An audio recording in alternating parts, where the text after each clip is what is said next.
स्वागत है आपका आपकी अपनी यूट्यूब चैनल एग्ज़ाम पॉइंट पर।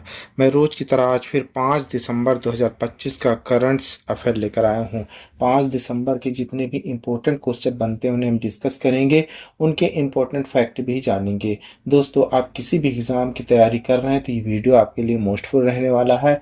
इस वीडियो की PDF डाउनलोड करने के लिए आप हमारे टेलीग्राम चैनल एग्ज़ाम पॉइंट पर जाकर वहाँ से PDF डाउनलोड कर सकते हैं। आइए शुरू करते हैं। पहले नंबर का क्वेश्चन देखते हैं। पहला क्वेश्चन देख लेते हैं। पूर्व इंग्लैंड क्रिकेटर रॉबिन स्तम्प का हाल ही में कितनी आयु में निधन हो गया है?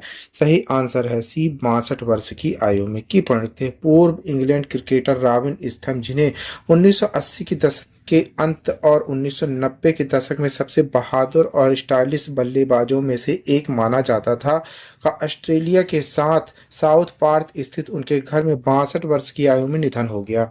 स्तम्प अपनी निडर बल्लेबाजी, तेज गेंदबाजों के खिलाफ बेखौफ खेल के लिए प्रसिद्ध थे और अंतर्राष्ट्रीय क्रिकेट में एक अविस्मरणीय विरासत छोड़ गए हैं।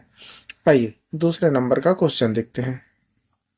भारत सरकार द्वारा देश के प्रदर्शन की तुलना 26 अंतर्राष्ट्रीय सूचकांकों से करने की पहल किस प्लेटफॉर्म के तहत शुरू की गई है? सही आंसर है C, global indices for reference and growth, GIRG। Key point देख लेते हैं।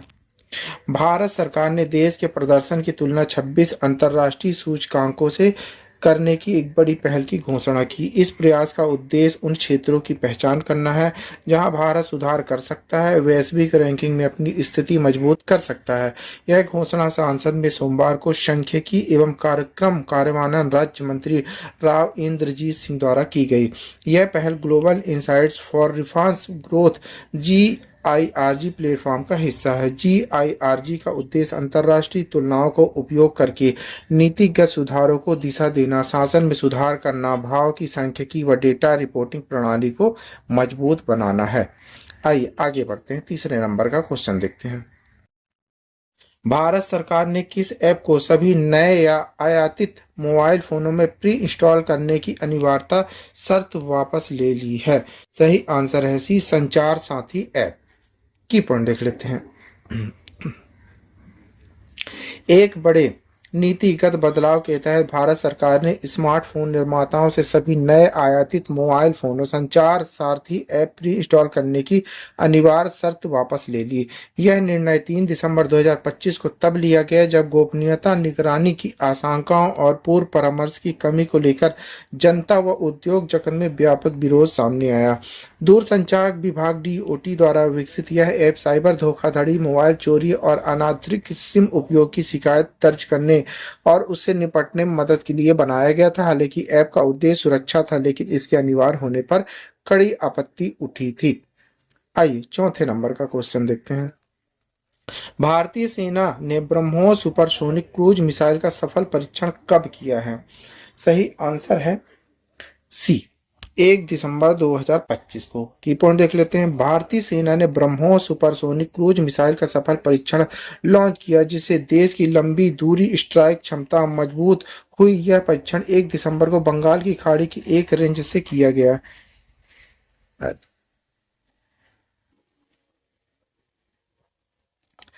जिसमें मिसाइल की सटीकता, सेना की युद्ध जैसी परिस्थितियों में तत्परता को परखा गया।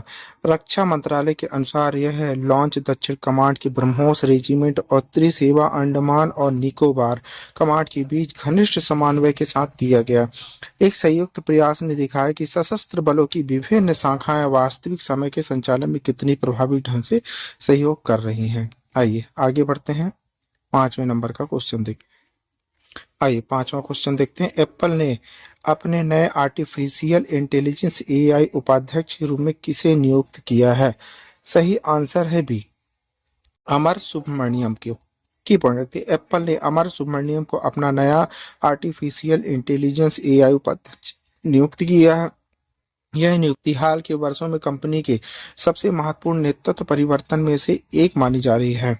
वे जॉन जियान्ड्रिया का स्थान लेंगे, जो अगले वर्ष तक वसंत ऋतु में अपनी सेवानिवृत्ति तक सलाहकार के रूप में काम करते रहेंगे। यह बदलाव ऐसे समय हो रहा है जब एप्पल में तेजी से विकसित हो रहे एआई प्रदेश में अपनी स्थिति मजबूत करने की कोशिश कर रहा है। आइए छठे नंबर का क्वेश्चन देखते हैं।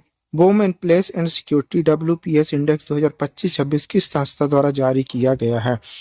सही आंसर है बी, जॉर्ज टाउन विश्वविद्यालय का महिला शांति और सुरक्षा संस्थान। की बढ़ते women peace and security WPA index 2025-26 ने दुनिया भर में महिलाओं की भलाई को लेकर एक गंभीर तस्वीर सामने रखी है। कुछ देश जहां अच्छा प्रदर्शन जारी रखते हुए वह इन अधिकांश देशों में पिछले 3 दशकों में हासिल प्रगति रुक गई या पीछे चली गई। सरकारी परीक्षाओं की तैयारी कर रहे अभ्यर्थियों और जागरूक पाठकों के लिए ये इंडेक्स वैश्विक लैंगिक वास्तविकताओं को समझने का महत्वपूर्ण स्रोत है। आइए 7वें नंबर का क्वेश्चन देखते हैं। NASA ISRO synthetic aperture radar mission का प्राथमिक लक्ष्य क्या है?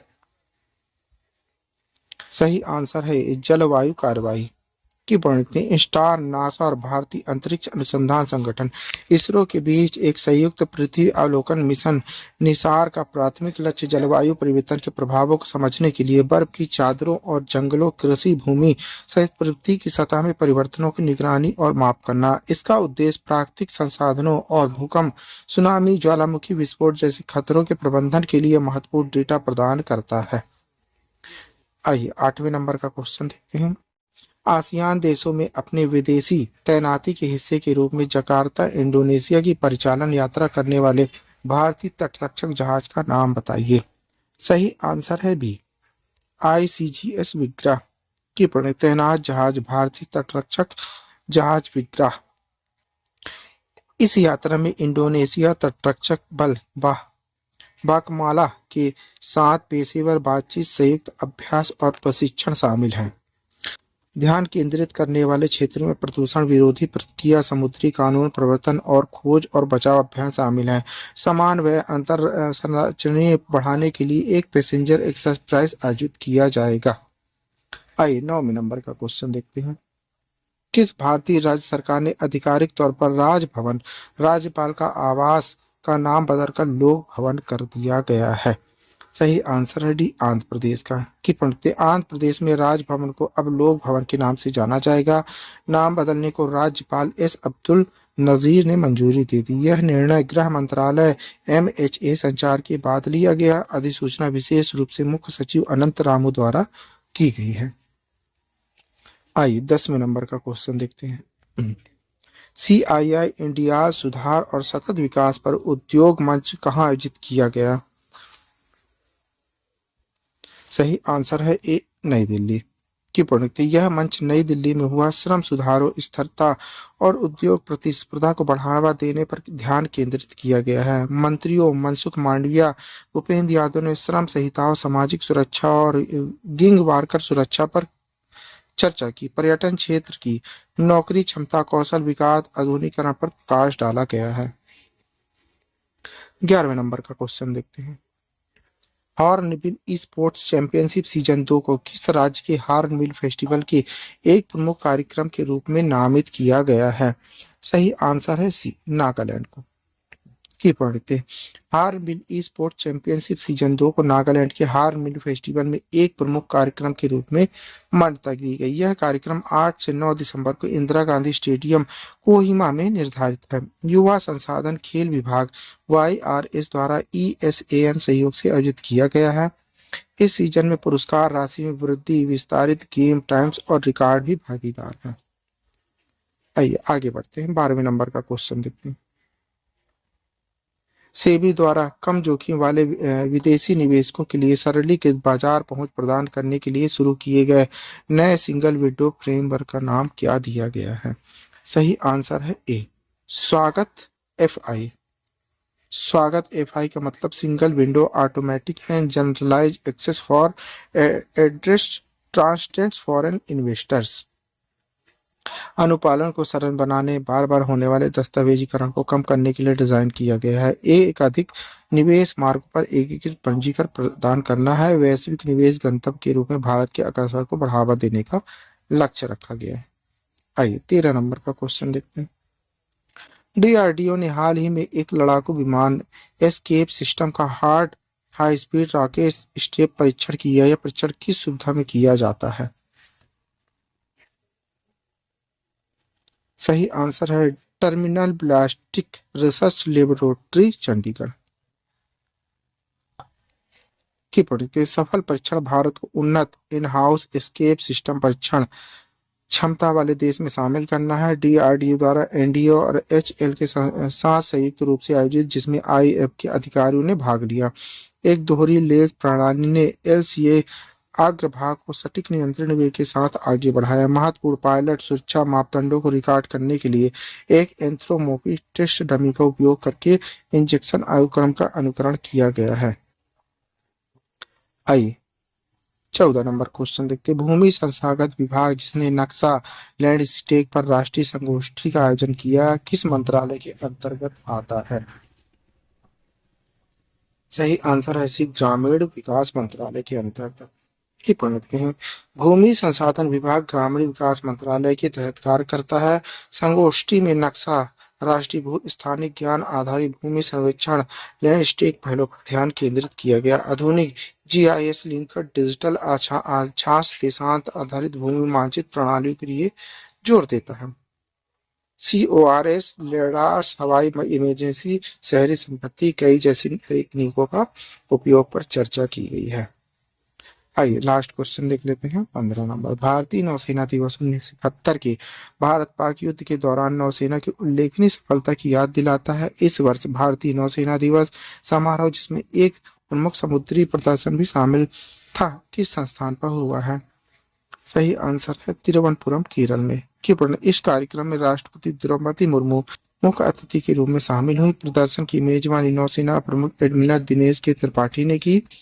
नौसेना दिवस हर साल 4 दिसंबर को ऑपरेशन ट्राइडेंट 1971 की याद में मनाया जाता है। यह समारोह नौसेना की ताकत, अनुशासन, समुद्री सुरक्षा भूमिकाओं का सम्मान करता है। आइए आपके लिए क्वेश्चन है, इसी क्वेश्चन का आंसर आप लोग को कमेंट्स बॉक्स में देना है। क्वेश्चन देख रहे हैं। नेवी डे किस ऐतिहासिक नेवल ऑपरेशन की याद में मनाया जाता है? ऑपरेशन विजय, ऑपरेशन ट्राइडेंट, ऑपरेशन संकल्प, ऑपरेशन मेघदूत। दोस्तों इस क्वेश्चन का आंसर आप लोग को कमेंट्स बॉक्स में देना है। क्वेश्चन का आंसर आप लोग कमेंट्स बॉक्स में जरूर दीजिएगा, भूलिएगा नहीं। आप पढ़ रहे हैं 5 दिसंबर 2025 का डेली करंट अफेयर। दोस्तों आप किसी भी एग्जाम की तैयारी कर रहे हैं, ये वीडियो आपके लिए मोस्टफुल रहने वाला है। इस वीडियो के पीडीएफ डाउनलोड करने के लिए आप हमारे टेलीग्राम चैनल एग्जाम पॉइंट पर जाकर वहां से पीडीएफ डाउनलोड कर सकते हैं। Thank you for watching my video. इस वीडियो को ज़्यादा से ज़्यादा शेयर करें, लाइक करें, कमेंट करें। Thank you.